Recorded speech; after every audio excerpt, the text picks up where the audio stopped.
Hello, Morongo Basin, and listeners around the world online at Z107.7 FM.com. Here is the Z107.7 Local News for Wednesday, August 26th, 2026. A man out on bail was arrested on suspicion of false imprisonment, assault with a deadly weapon, domestic violence, and making threats in Yucca Valley. On Saturday at around 11:30 a.m., San Bernardino County Sheriff's deputies responded to a 911 call near the intersection of Amboy Road and Cactus Jack Road in Yucca Valley. The victim told the Sheriff's Department that she was not allowed to leave a mobile home. Deputies say they arrived to find the victim bruised, and she was treated at the scene for injuries. The Sheriff's Department said she was in a dating relationship with the suspect, identified as Gilbert Gonzalez Jr., 37 years old. Gonzalez was found to be out on bail after an arrest related to a domestic violence incident in February and has previously been convicted of violent felonies. Gilbert Gonzalez Jr. was taken into custody. He was arrested on suspicion of false imprisonment, assault with a deadly weapon, domestic violence, and making criminal threats. He is also facing charges related to violating a court order to prevent domestic violence. He is being held at the West Valley Detention Center on $380,000 bail. Two vehicle fires on 29 Palms Highway snarled traffic for Morongo Basin commuters yesterday. The California Highway Patrol responded to a vehicle fire at 10:52 a.m. in the eastbound lane of 29 Palms Highway just west of Desert Willow Trail in Morongo Valley. One lane of traffic was closed while responders extinguished the blaze. No injuries were reported. A second car fire was reported at around 12:15 p.m. on 29 Palms Highway near Hess Boulevard by the county line in Morongo Valley. The vehicle that caught fire was a tow truck pulling two separate vehicles. The fire was extinguished by 12:30 and no injuries were reported. One lane on the highway was closed for about 30 minutes. At last night's meeting of the 29 Palms City Council, City Manager Kevin Cole postponed a second reading of the ordinance rescinding the Ovland project. Annalise Kuiper reports. At the very beginning of the meeting, City Manager Kevin Cole announced that item number 4 on the consent calendar, which involved the second reading of the ordinance rescinding the Ovland Luxury Resort project, would be postponed until a later date. When audience member Cindy Bernard asked why, Cole stated that it was being tabled to a later meeting. Quote, "We're just not ready to bring it forward now. We will bring it back 100%. End quote. This Ordinance 330 was to have rescinded or undone Ordinances 322 and 323, which approved Development Code and Zoning Map amendments regarding the Ovland project. This was to have been developed next door to the Indian Cove residential area in 29 Palms, but plans were scrapped, citing unfavorable economic changes.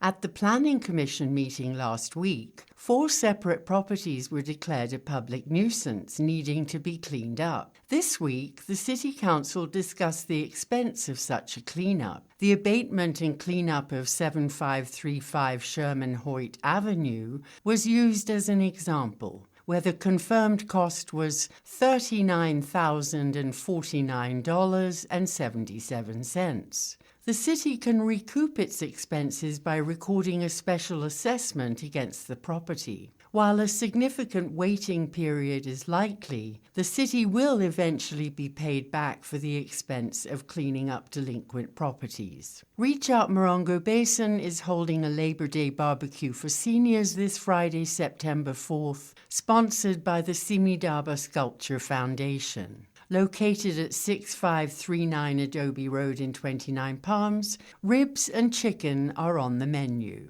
Call 760-361-1410 for more information. Reporting for Z107.7 News, I'm Annalise Kuiper. The discourse on the dark sky outdoor lighting ordinance continued, with the Yucca Valley Planning Commission going into their second review and discussion of the matter at last night's meeting. Reporter Gabriel Hart was in attendance and has this recap. Vice Chair Henderson, Commissioner Vasconcelos, and Commissioner Stoker were 3 out of the 5 commissioners in attendance to discuss the more diligent enforcement of Yucca Valley's outdoor lighting ordinance. After the July 28th meeting, the Commission agreed on 5 updates: modernize the ordinance to account for LED technology, move towards warmer lighting, ensure standards are enforceable and implementable, provide regulation examples from other towns, and balance preservation of the night sky with safety and security lighting. In their current outline, the Commission is considering a nighttime curfew to extinguish or dim by 50% non-essential outdoor lighting for both residents and businesses, but not to include safety and security lighting. Commissioner Vasconcelos voiced his concern in regard to safety and security lighting, stating that further definition is required. My only fear on that is like people can interpret any lighting as security and safety. So I think it might be beneficial for us to determine and outline exactly what is accepted or whatever the qualifications are for that, so that we don't get people coming back to us saying, well, this is for security and safety, because I think anyone can make that argument for lighting. The Commission is proposing a standard for residential lighting at a maximum of 1,000 lumens, which is the amount of light emitted by the source, opposed to the lux, which is the residual light radiating from the lumen. The outline also stated, quote, existing outdoor lighting fixtures installed or constructed on developed properties which are non-conforming shall be allowed to continue use, unquote, in which Commissioner Stoker sought leaner parameters. It leaves it so open to where some of these lights are never going to change. So personally, I would like in our commercial ordinance to have something that, some sort of sunsetting of what's existing in non-conforming, whether that's a year limit, if it's 5 years or something for places to come into conformance. That would be awesome if we started to see, shopping centers, gives them time. Vice Chair Henderson suggested instating an annual lighting health report where the town would be graded on their overall compliance to the ordinance by the town staff. The town could share with us success stories from this code, because sometimes we build these codes, but we don't really get the feedback on how they're doing related to enforcement. And then also, because technology changes rapidly with something like this, the annual report could come back to us and maybe share with us some of the latest technology that's going on, so we might have to tweak this. The Commission voted to receive and file the report to be continued at a future meeting. Reporting for Z107.7 News, I'm Gabriel Hart.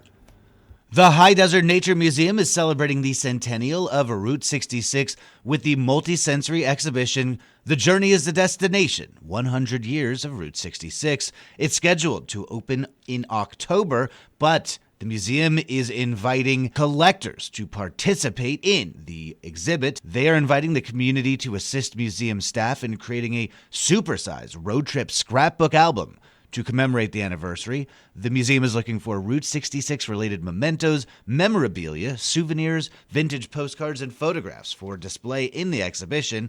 Objects must be available to be on display through December. If you have Route 66 memorabilia, please contact the High Desert Nature Museum at 760-369-7212. And finally, the 29 Palms Book Festival returns to Freedom Plaza this November, and registration is officially open right now.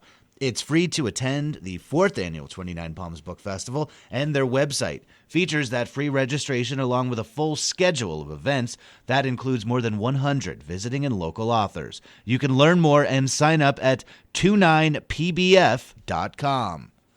That's our local news. Hear local news 7 times a day, 7 days a week at 7, 8, 9, noon, 4, 5, and 6. If you hear about news happening, let us know. Email us at tips@z1077fm.com. Reporting for the Morongo Basin News Leader, the award-winning Z107.7 Local News, I'm News Director Jeff Harmatz.